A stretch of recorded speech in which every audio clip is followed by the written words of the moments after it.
Tuhan begitu dekat, kasih-Nya tersebar bersama para malaikat.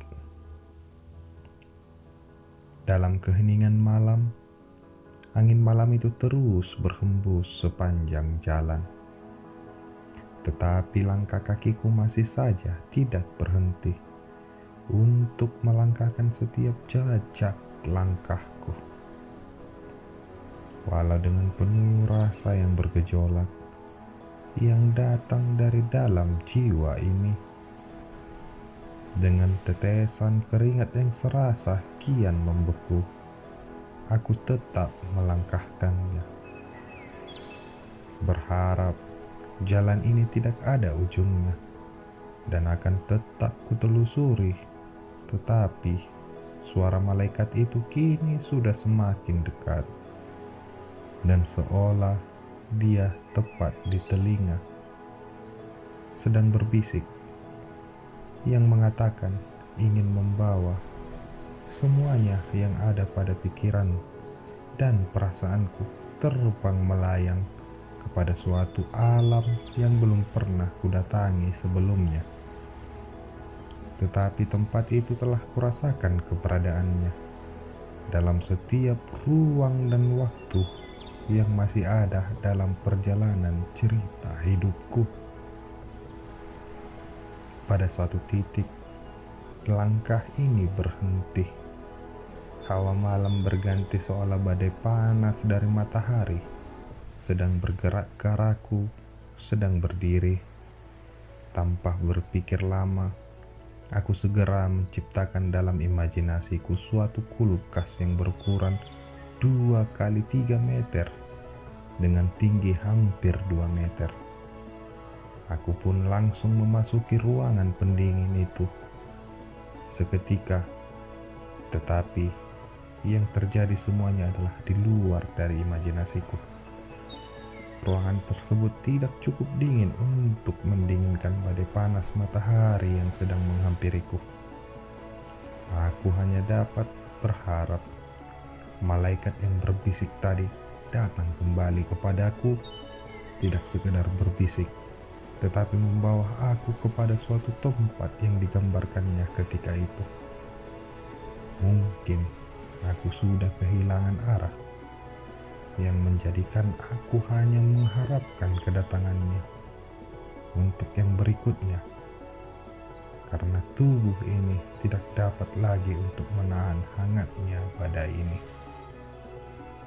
Di luar perkiraan, malaikat yang kutunggu tidak kian datang. Berbisik pun kepadaku sepertinya ia tidak sudi lagi. Aku menangis, aku menjerit, dari mulut ini, dari hati ini. Malapetaka apa yang sedang akan datang? Bencana apa yang sedang menimpa? Jika ini bencana alam, mengapa menjadi seolah personal? Kemana penduduk lainnya? Mengapa seolah hanya aku yang hidup di dalam dunia ini dan yang merasakannya?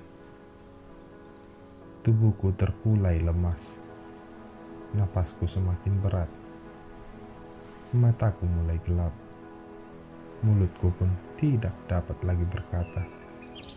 Ada apa ini? Apa aku akan segera mati? Tuhan, kasihanilah aku. Tunggu dulu. Tuhan, terima kasih. Sungguh besar penguatanmu. Sungguh dahsyat kuasamu. Aku merasakan ada yang berbeda. Sepertinya badai itu telah berhenti. Sekarang aku merasakan udara segar. Aku merasakan udara sejuk. Ini mulai menerobos masuk ke dalam setiap rongga-rongga yang ada pada paru-paruku. Tubuh ini mulai merasakan sejuk yang mendalam, semuanya terasa damai. Oh Tuhan, di mana aku ini? Aku belum pernah ke tempat ini sebelumnya. Begitu indah ciptaanmu. Apakah ini masih imajinasiku?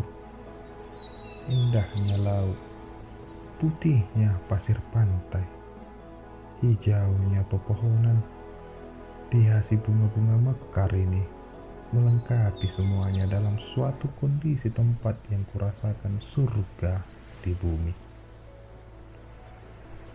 Kutelusuri setiap tempat ini. Aku masih saja belum menemukan seorang pun di sini. Dari kejauhan aku melihat seberkas sinar yang hilang timbul. Aku mendekatinya, tetapi sinar itu hilang. Ketika aku berbalik, aku melihat malaikat tetap di hadapanku. Aku begitu takut. Cahayanya tidak memampukan aku menatapnya. Aku tertunduk menghalangi cahaya itu masuk lebih dalam dan merusak lapisan retina mataku.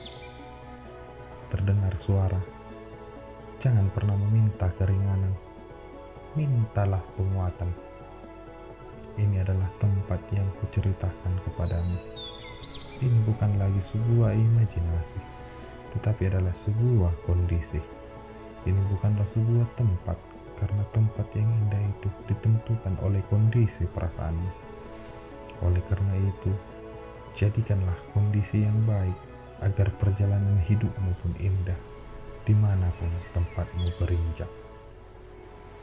Semua tempat yang kamu lewati, baik itu dinginnya malam dan hangatnya badai panas, bukanlah suatu kenyataan yang perlu kamu khawatirkan. Tetapi rasakanlah bahwa seutuhnya itu adalah rekayasa kondisi pikiran dan perasaanmu yang sedang rusak. Dimanapun kau berada, tetaplah berada pada kondisi surgawi. Tuhan memberkati.